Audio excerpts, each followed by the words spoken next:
자, 안녕하세요. 네, 이어서 시작하도록 하겠습니다. 그래서 첫 시간에 그러니까 처음에 이제 우리 첫 시간이죠. 관련된 내용들이라 그냥 전반적인 내용들이고 뭐 여러분들이 뭐 암기를 막 해야 된다든지 그럴 필요는 없습니다. 자, 여러분들 많이 들었을 거예요. 제 수업도 있고 아니면은 다른 수업에서 들었겠지만 그 뭐 병원에 관련된 얘기를 다시 한 번만 좀 하고 넘어가도록 하겠습니다. 자, 보시면 그 병원에 대한 뭐 간단한 이해 해서 병원의 개념 보면 이렇게 나오죠. 자, 뭐 WHO하고 뭐 AHA에서 하는 뭐 그런 내용입니다.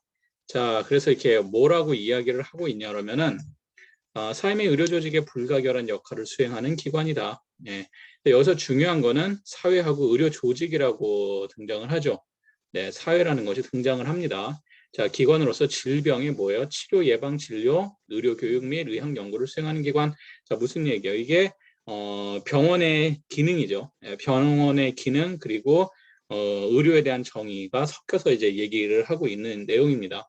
자, 그 AHA에서 얘기할 때는 조직화된 의료 및 의료 관련 전문가, 의료 관련 전문가 뭐죠? 이제 우리가 이제 한마디로 얘기하면은 세 글자 뭐예요? 의료인이죠. 네, 조직화된 의료 및 의료 관련 전문가, 의료인 뭐 다시 한번 짚고 넘어가면 여러분들이 의료법 시간에도 배웠었을 테고 뭐 다른 뭐 수업에서도 많이 항상 다루는 거죠. 자, 의료인 다섯 종 있죠. 뭐예요? 의사 세 종하고 간호사 두 종 있었죠. 그래서 한의사, 일반 의사, 치과의사, 한의사, 그리고 조산사, 간호사 이렇게가 의료 관련 전문가죠. 의료인. 물론 여 뒤에 뭐 이제 의료 기사 등들도 있고 하겠지만 기본적으로 의료인들이 누구다 정도는 알아야 되죠, 이제는. 자, 근무하면서 의료 서비스 및 지속적인 간호 서비스를 통해서 자, 그럼 여기서 말하는 의료 서비스는 뭐예요? 예방, 진단, 치료 뭐 이런 게 들어가겠죠. 그리고 간호 서비스를 통해서 환자의 진단과 치료 그리고 중요한 거 병원이 갖고 있는 아주 중요한 기능 중에 하나 연구를 하는 기관이다. 그리고 교육도 하는 기관이죠. 뭐 이렇게 되어 있습니다. 뭐 이제 많이 배웠으니까 아실 거라 생각을 하고 자, 그 다음에 보시면 자, 의료법상 나누는 이제 의료기관들은 이렇게 되어 있죠. 의원급 의료기관, 뭐 병원급 의료기관, 그리고 상급 병원, 뭐 전문병원, 조산원 이렇게 되어 있죠. 자, 요걸 나눌 때 기준이 뭐였습니까? 침대수였죠. 침대수.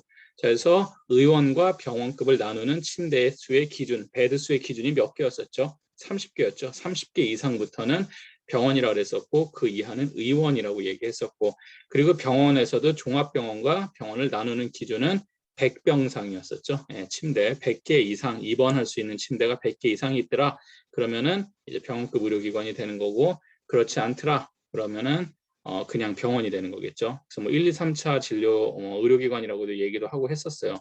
상급 종합병원이다 그러면 일반적으로 300베드 이상 되는 것이고 뭐 그런 식으로 했었습니다. 그래서 우리가 옛날에 배웠었을 때 의원 그래서 병원이 되기 위해서는 30베드 이상이 되고 뭐 의무적인 진료 과목이 7개 과목이 있어야 되고 그 7개 과목은 뭐 무엇인지 얘기 쭉 했었었죠. 그리고 상급 종합병원이 되기 위해서는 의무적인 진료기관 수하고 의무적인 진료 과목 그리고 수 거기다가 그 저희 수련이 의사 양성하는 기관이어야 되고 뭐 이런 얘기를 했었던 걸로 아마 기억을 하실 겁니다. 그리고 뭐 전문병원도 뭐 옛날에 얘기를 많이 했었고 자 이러한 내 얘기는 아마 저희가 실강 때 하든지 두 번째 주 강의 때 좀 더 자세하게 이야기를 할 것 같아요.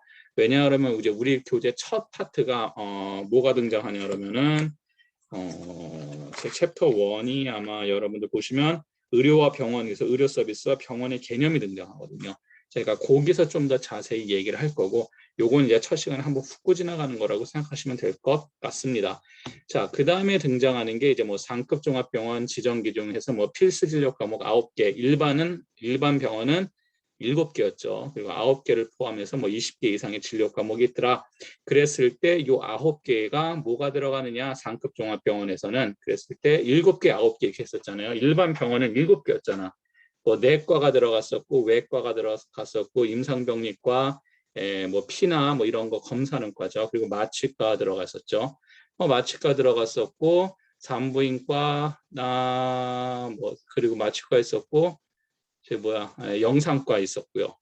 영상과 있었고 뭐 그런 식으로 해서 쭉 되어 있단 말이에요. 그런데 특별한 거는 상급 종합병원이 되기 위해서는 그 7개에서 2개가 더 포함되는데 그 2개가 치과하고 정신과였다라는 거. 뭐 그렇게 기억하시면 될 것 같고, 뭐 지금 외우지 않더라도 나중에 또 얘기하겠지만 그런 게 있었고요. 20개 이상의 진료 과목을 갖고 있고 각 진료 과목마다 전속하는 전문의 한 명씩 있고 뭐 이런 식으로 얘기를 했었습니다. 그리고 수련병원 굉장히 중요한 이야기였었고, 그 밑에 것들은 뭐 지금 그냥 한번 읽고 넘어가시면 돼요. 뭐 지금 외울 필요는 없고 뭐 이렇게 되어 있더라. 지정 기준이 이렇게 되어 있다 정도만 아시면 될 것 같습니다. 뭐 지정 현황 보시면 여기 저희 병원이 있나요? 수도권에 보면 카톨릭대학교 병원, 서울대학교, 삼성서울, 서울아산, 삼육서울병원 어디 갔냐? 있는데 왜 안 들어가 있어? 상급 종합병원인데 우리도. 강북 삼성, 건국대, 경희대, 고려대 의과대학 부속, 고려대 의과대학 안암, 삼성 서울, 서울대학교, 서울아산, 연세대 의과대학 강남세브라스. 왜 빠져있지? 잘못된 것 같은데 책이. 이상한데요. 어쨌든 이상한데 이거 우리 상급 종합병원인데. 자, 어쨌든 간에 뭐 이렇게 되어 있고요. 다음에 봅시다. 질환별 이제 진료 과목별 전문병원 뭐 지정평가 뭐 이런 거는 그냥 보고 넘어가시면 되고요.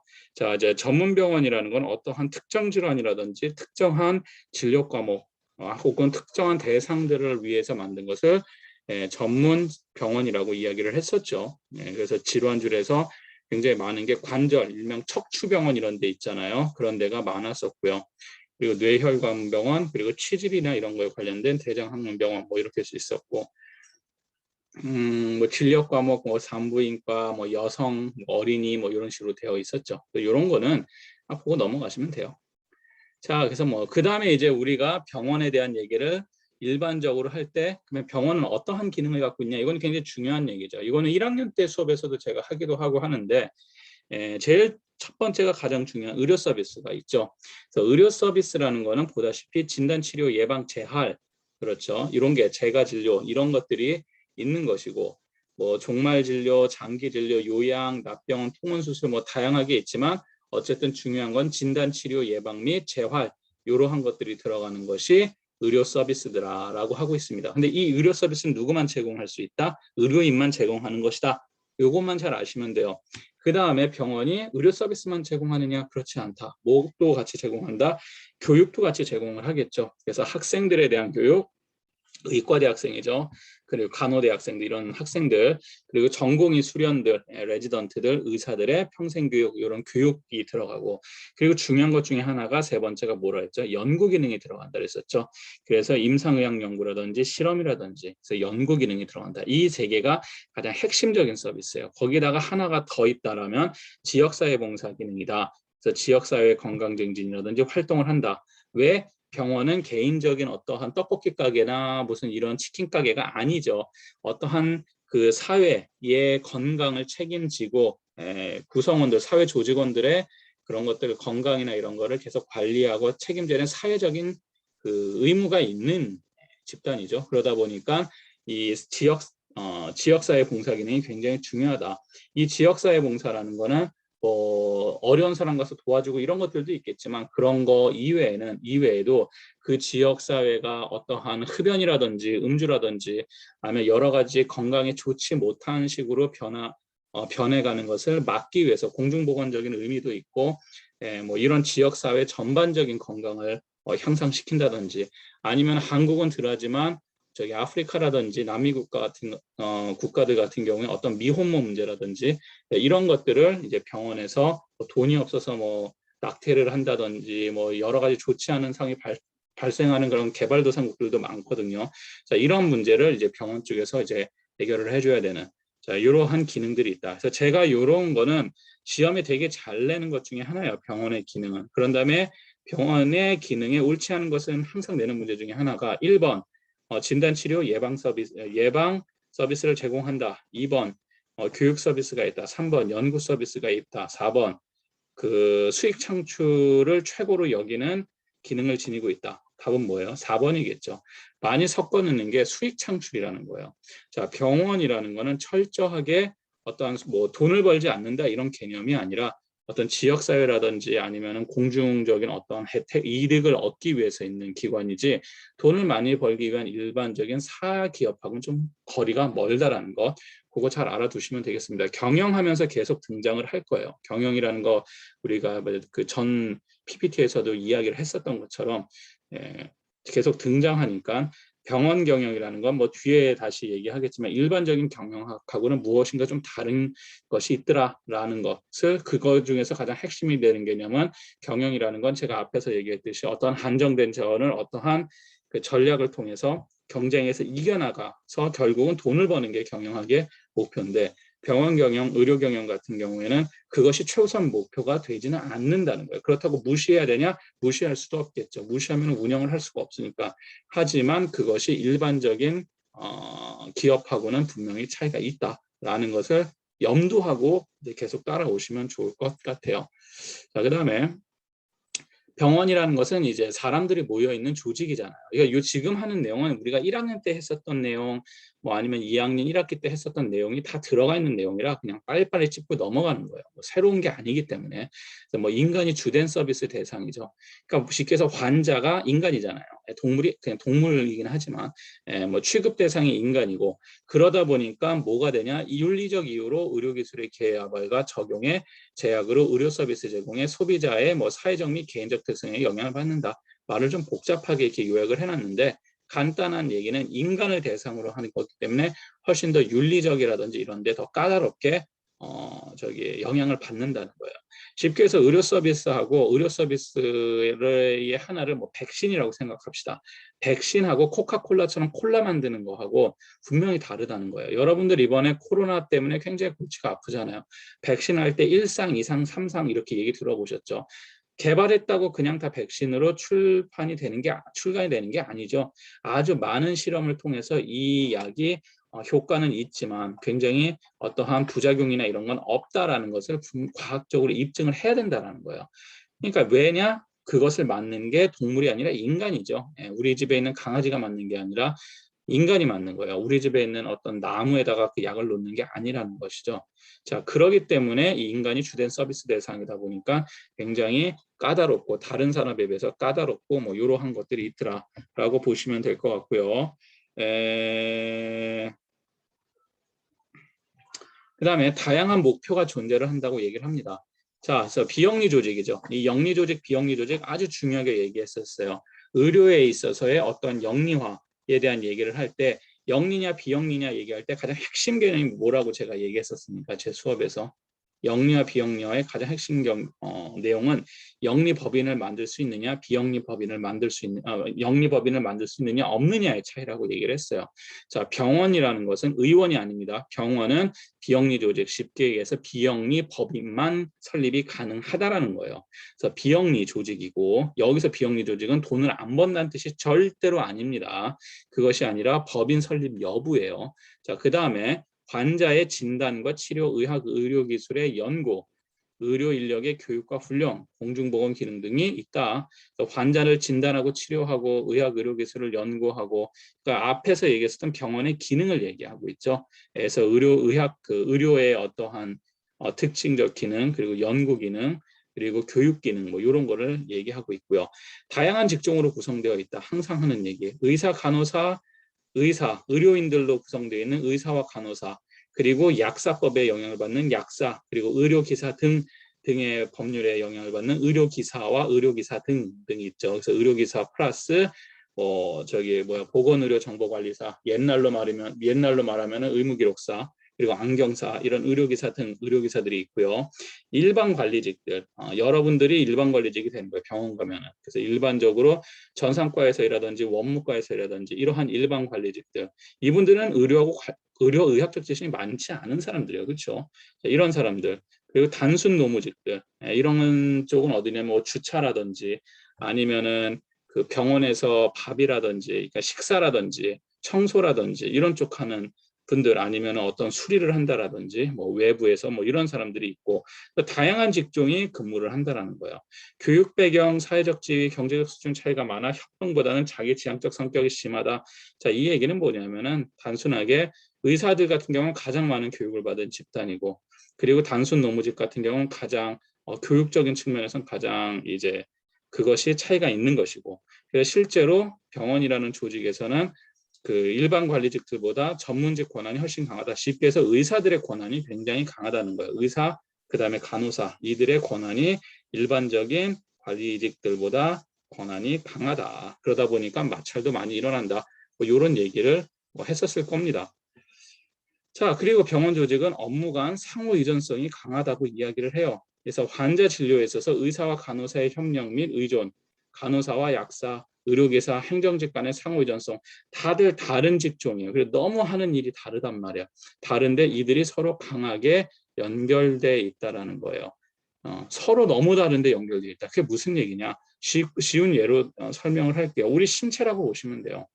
병원이라는 하나의 조직이 우리의 몸이라고 생각을 하면은 의사들은 우리 몸에서 뇌에 해당이 돼요. 그러니까 쉽게 해서 환자를 진단하고 치료하고 이런 식으로 해갖고 뭘 하죠? 명령을 하죠. 실제로 어떤 환자를 치료하고 예방하고 진단하고 뭐 이러한 것의 근간에는 의사들의 결정이 있어야지 다 가능해요. 그것을 처방전이라는 것으로 해서 결정이 되죠. 그래서 어떻게 보면 뇌의 역할을 하고, 그리고 실제 하지만 환자한테 주사도 원래 의사들이 주사는 그랬지만 환자를 케어한다라든지 입원 환자 케어라든지 여러 가지 손발이 되는 역할은 간호사들이 실제로 많이 하죠. 간호사들이 하는 것이고, 그 이외의 조직들 중에서 뭐 이렇게 혈관 같은 조직이 될 수도 있고, 눈에 보이진 않지만 관리직 같은 경우에는 무엇인가 흐름이 잘 흐르게 해주는 어떠한 혈관이라든지 뭐 이러한 역할을 한다라든지, 각각의 다 역할이 있어요. 그러니까 어떤 역할은 눈에 보이지 않고 숨어있는 역할, 하지만 어떤 역할은 되게 눈에 잘 띄어, 이렇게 있어요. 다 다르단 말이에요. 하지만 우리 몸이 뇌만 있다고 살 수 있나요? 살 수 없어요. 뇌가 없이 손발만 있다고 살 수 있어요? 살 수 없죠. 혈관하고 뭐 간 뭐 이런 것만 있다고 살 수 있어요? 살 수 없다라는 거야. 그러니까 다 같이 협력을 해야지만 이렇게 말도 할 수 있고 이런 인간의 모습이 나오죠. 똑같아요, 병원도. 예. 각각의 기능은 다 다른데 다 같이 상호 의존해서 돌아간다라는 겁니다. 자, 이런 것들이 행위들이 생명과 직결이 돼 있다. 환자들의 어떠한 질병이라든지 이런 것을 치료하는 것과 직결이 돼 있다라는 거, 그렇게 되어 있고, 집단 간의 조화와 팀워크가 굉장히 중요하다라고 이야기를 하고 있고요. 자, 그 다음에 병원 조직은 높은 자본 비중을 가지고 있더라. 여기서 높은 자본 비중을 가지고 있다는 것은 자본적 투자 비용이 높으므로 투자 결정의 고도의 전문성이 요구된다. 자, 이 얘기는 투자 회수율은 대체로 낮은 편. 이 얘기는 무엇을 얘기하냐 그러면은, 여러분들이 떡볶이집을 하나 차리는데 얼마 돈이 드냐? 만약에 뭐 3천만 원의 돈이 든다. 그러면 그만한 자본이죠. 자본을 집어넣는 거죠. 돈을 쉽게 해서 자본을 투입을 해야지 떡볶이 장사를 할 수가 있잖아요. 내가 한 푼도 없는 상태에서 장사할 수 있어요? 없어요? 없어요. 최소한 길에서 내가 노점을 하더라도 노점을 하기 위한 어떤 재료부터 무엇인가를 하기 위해서는 돈이 있어야지 시작을 할 수 있잖아요. 그렇죠? 똑같아요. 그랬을 때 떡볶이집을 차리는데 3천만 원이 든다라고 했을 때는 병원이라는 거는 하나 차리는데 훨씬 더 많은 돈이 들어간다는 뜻이에요. 많은 자본이 투입이 된다는 거예요. 그래서 떡볶이집은 누구나 차릴 수 있지만 병원은 누구나 차릴 수 있냐 없냐? 없다라는 거예요. 이게 돈 때문만은 아니에요. 물론 가장 중요한 거는 돈이 많아도 내가 의사가 아니면 차릴 수가 없게 되어 있는 법의 문제지만, 병원은 일반적으로 굉장히 많은 돈이 들어간다는 거예요. 하나 차리는데. 의원이 아니라 병원입니다. 그럴 수밖에 없겠죠. 왜 그럴 수밖에 없습니까? 비싼 의료기기부터 해서, 예를 들어서 병원이 하나 만들어지면은 병실 같은 것도 그냥 빈 방에다 침대 넣는다고 병실이 되지 않아요. 벽이라든지 바닥재라든지 거기에 그 유독물질이 있느냐, 그게 불이 붙었을 때 유독물질이 발생하느냐, 뭐 어쩌느냐, 뭐 바닥에 넘어졌을 때 환자가 다칠 수 있느냐 없느냐, 침대는 몇 미터 간격으로 설치를 해야 되느냐, 다 법으로 설정되어 있단 말이에요. 하물며 뭐까지 되어 있냐? 엘리베이터 같은 경우도 속도 제한이 걸려 있어요. 병원 같은 경우에는. 그래서 일반적인 엘리베이터, 승객들이 타는 엘리베이터 말고 그 배대 침대들이 다니는 엘리베이터 같은 경우에는 초속 몇 미터 이상 못 올라가게 되어 있고, 그러니까 이렇게 제한이 걸린 게 굉장히 많아요. 엘리베이터도 그렇지, 환기도 그렇지, 방에 대한 어떠한 사람의 바닥재부터 해서 침대의 간격부터 해서 조명, 굉장히 아주 복잡하다는 거야. 그만큼 또 돈도 많이 들어가요. 예, 그러다 보니까 하나 차리는데 굉장히 많은 돈이 투입이 되겠죠. 그래서 높은 자본 비중을 지닌다. 쉽게 해서 병원을 하나 차리는 데서 아주 많은 돈이 들어간다는 뜻입니다. 그런데 많은 돈이 들어가면 어떻게 돼요? 많은 돈을 빼내야 되는데 생각보다 장사가 그렇게 이익이 많이 남는 장사는 아니라는 거예요. 쉽게 얘기하면. 그럴 수밖에 없어요. 여러 가지가 이유가 있습니다. 의사들 돈 많이 버는 것 같은데요. 그렇지 않아요. 그렇게 노동하고 그렇게 배우고 해서 그 정도 벌면은 월스트리트에서 일하는 사람들은 그렇게 하지 않는데 엄청 더 많이 벌죠. 금융권에서 일하는 사람들은 실제로. 예, 의사가 많이 버는 것처럼 보이지만 다른 전문직들도 비교를 해봐야죠. 직종들을. 훨씬 더 많이 번다라는 거예요. 그러니까 쉽게 얘기해서 병원 하나 차려서 벌 수 있는 돈, 병원을 차리는데 100억이 들어간다. 100억이 들어가서 만들어내는 돈과 로펌을 하나 차려서 유능한 변호사들을 갖다 놓고 해서 돈을 버는 거고 어떤 게 돈 더 많이 벌 것 같습니까? 투자 대비. 로펌이 훨씬 많이 벌겠죠. 거기는 테이블하고 컴퓨터만 있으면 되잖아. 돈 훨씬 많이 번단 말이에요. 투자 회수율 자체가 굉장히 낮아요. 병원이라는 곳은. 예, 실제로 굉장히 낮은 곳입니다. 그럴 수밖에 없는 이유 첫 번째는 뭐냐 그러면은 그 한국의 이제 다음 시간에 보험제도를 얘기할 텐데 한국의 국민건강보험제도에서 의료 수가라는 게 존재를 하는데 이 수가라는 게 현실적 수가 수준의 대략 60%에 맞춰져 있어요. 이 얘기는 뭐냐면은 떡볶이가 지금 한국 물가에 맞춰서 만약에 4,000원이 적당선이다 라고 하면은 60% 2,400원에 강제로 맞춰져 있다는 거예요. 그 가격 자체가. 예. 그러다 보니까 의사들이 더 많이 진료를 해야 되고 뭐 여러 가지 문제가 발생을 하는데 결국은 무엇인가 수익을 내게 하는 데 있어서 어떤 한계점이 존재한다는 거. 그리고 두 번째는 뭐가 있냐면은 이제 영리법인이 설립이 되지 않다 보니까 돈이 안 되는 과까지도 의무적으로 설치를 하고 유지를 해야 된단 말이에요. 실제로 이게 그냥 일반적인 자본주의 경제시장에 들어갔다라고 치면은 돈이 안 되면 그냥 문 닫아버리면 돼요. 극관 다 폐쇄시켜버리면 된단 말이야. 근데 그렇지가 않다라는 거죠. 사회적인 의무를 갖고 있기 때문에. 자, 그래서 투자 회수율이 대체적으로 낮은 편이다. 예. 뭐 이렇게 대체적이라고 낮다는 거는 다른 산업에 비해서 조금 많이 낮은 편이다라고 보시면 될 것 같습니다. 자, 다음에 보시면은 뭐 병원 경영의 학문적 성격. 그래서 요거는 여러분들 지금 막 이거를 뭐 이렇게 굳이 체크할 필요는 없습니다. 그냥 특징만 좀 짚고 넘어가면 돼요. 보건의료 서비스는 이러한 특징이 있구나라고만 그냥 듣고 넘어가시면 됩니다. 첫 번째, 소비자의 무지가 존재한다. 이렇게 얘기는 하진 않아요. 되게 무식한 표현이고 실제로는 정보의 비대칭성 이렇게 표현을 해요. 의사와 환자가 의학적인 지식이 어떻게 돼요? 평등하지 않다는 거 당연한 얘기죠. 의사들이나 의료인들은 전문가 집단이에요. 그리고 일반인들은 비전문가 집단이야. 근데 이 갭이 너무 많은 차이가 있다는 거예요. 쉽게 해서 만약에 관광을 한다고 칩시다. 관광의 전문가 집단이고 비전문가 집단 어떠한 특정 주제에서는 굉장히 큰 차이가 있겠지만 실제 일상에서 부딪힐 때는 별로 안 느껴진단 말이야. 예, 마찬가지예요. 예. 의료, 여러분들이 옷을 산다 했을 때 전문가들과 비전문가 분명히 그 내면에는 안에는 아주 큰 갭이 있겠지만 그냥 부딪혀서 볼 때는 별로 그렇게 크게 차이가 안 나죠. 그리고 지금은 점점 기술이 발달하고 정보량이 많아지기 시작하면서 어떻게 합니까? 굳이 그걸 전공을 한다든지 하지 않더라도 못지않은 실력을 갖는 사람들이 많이 있지만 그 범주에서 벗어나는 것이 이 의료 서비스는 조금 거기에 해당되지 않는다는 거예요. 굉장히 전문적 분야라는 것이죠.